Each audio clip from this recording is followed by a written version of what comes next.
everybody, welcome to my first IGTV. I'm so excited to be doing this with you and shedding some light on some big elephant in the room, NFT art.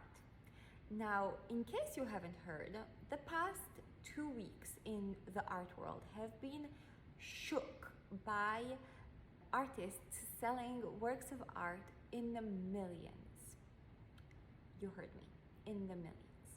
But that is nothing new. I mean, we buy art in the millions. The new bit about it is that it is made completely digitally. You can't touch this work of art. Anybody can look at it, download it, hold on to it, but only one person can own it. What am I talking about? Well, this is what I'm talking about. NFT art. What is NFT art? NFT art stands for non-fungible token art. What's fungible? That's the first question I asked myself when I first heard that term and freaked out completely. But then it all started making sense. So I am here to make sense with you guys. Fungibility refers to the idea that an asset token with a certain value can be exchanged or substituted for another asset token with the same value. So you would know them as bitcoins, cryptocurrency, anything that would be used online for those purposes. Or in simple terms, if you've got 20s, 10s, and 5s that equal to $100 in your wallet, you can take it to a bank and ask to be replaced or substituted for a $100 bill. Pretty simple. So now that we understood what a fungible token is and fungibility is, let's understand what's a non-fungible token. Non-fungible tokens refer to a token that is absolutely and completely unique. NFTs are not new, and nor are they going anywhere. But do we know what the benefits are? Well, in fact, there are benefits that can contribute to dealers, collectors, and artists alike. So let's get right to it. First benefit I'm going to talk about is validation and authenticity. Now, you must understand, when we buy a work of art, we want to know that we're getting what we're paying for. And that is made very easy through the blockchain technology.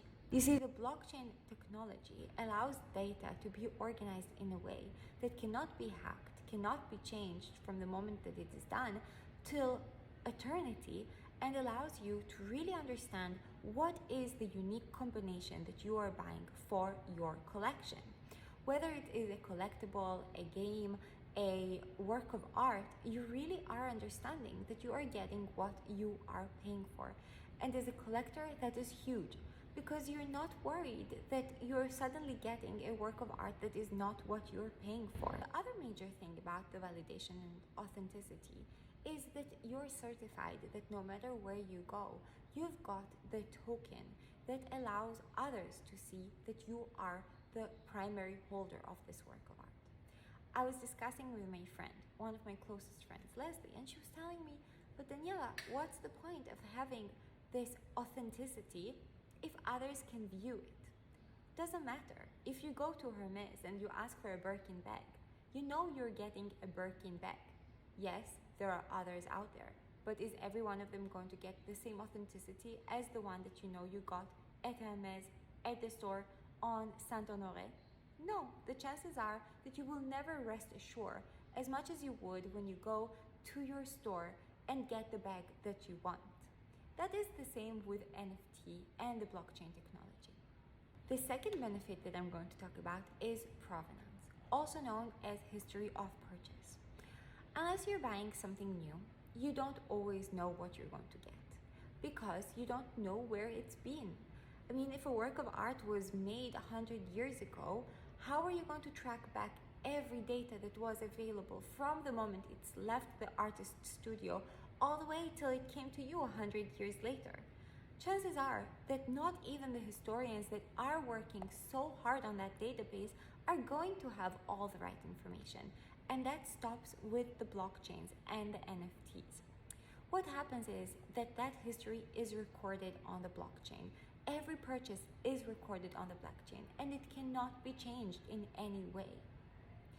What that means really is that you know exactly where a work of art was, who it's been owned by, what it's been paid for, and what is the history that allows you to make the decision of whether it is valuable to you or not, and at what cost. That makes a huge difference when you buy, especially for a collector, especially when you're after some sought after piece that might not be available everywhere. And having the authenticity, the validation, and the provenance of that subject really makes a huge difference on how you buy and the assurance that you get about when you are collecting. So I told you about the benefits of NFT art through the collector's point of view with validation and authenticity. I told you about it from a art dealer's point of view through the provenance and really assuring to your clients and the people that you're selling and working with about what the history of it is, the legitimization of it is. And now it's time to speak about the third and maybe most important benefit that is component of the artist.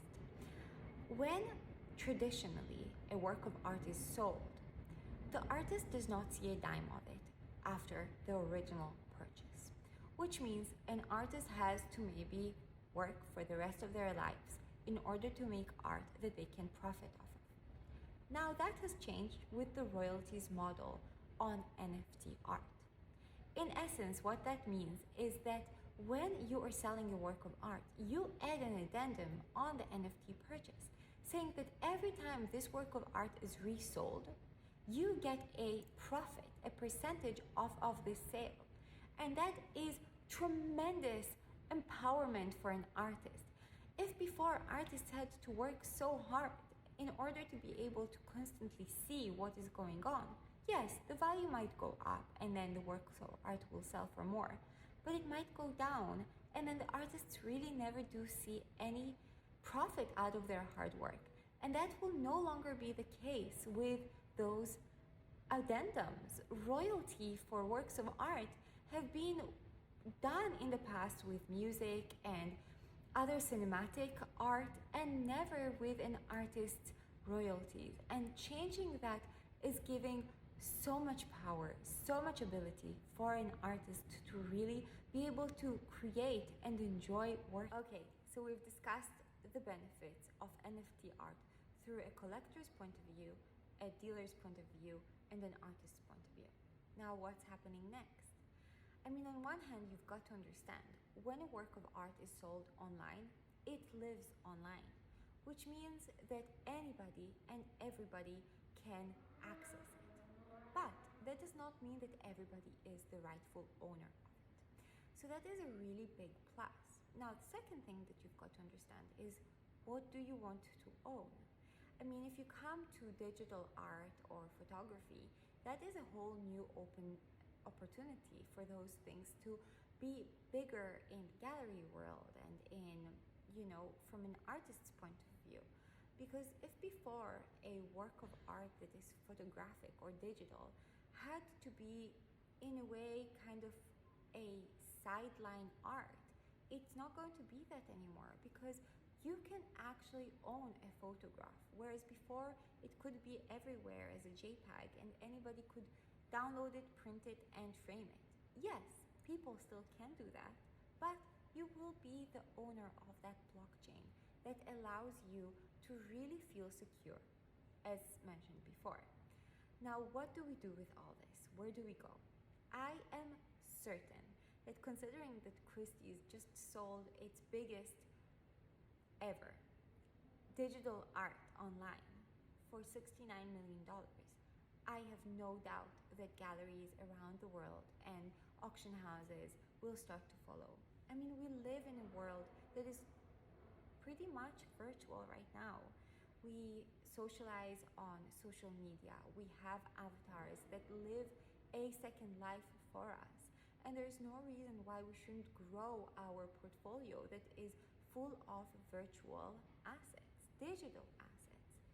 After all, there is no guarantee that with the pandemic and everything happening around the world, there's no reason to why not expand our portfolios as collectors, especially when we can get so much benefit out of it.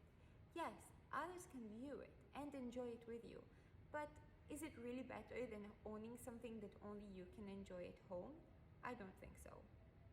Also, I'm absolutely certain that so many artists would love to try and do completely new different things and completely special experiments with it. I mean, it's just the beginning, and it is such an exciting beginning. I mean, I am sure that galleries around the world will start working with artists on their whole other side, which will be a digital realm, and sell through the digital art platform. I have no doubt that curatorial pieces will come up, and there will be a much bigger need for that. Because realistically, if you're thinking about it, why not? I mean, we are practically living in a virtual world, and there is no need to stop ourselves from something that is obviously going to happen. We already live in a world where most of our time is spent online, so might as well grow that online portfolio, grow and expand. I don't think in any way that this is going anywhere, so might as well enjoy it. Do I think buy responsibly? Absolutely, especially if it's something that you can enjoy for free. But that being said, there is nothing more amazing than adding onto your collection and growing your asset, whether it's digital or not, and making sure that others can enjoy it with you.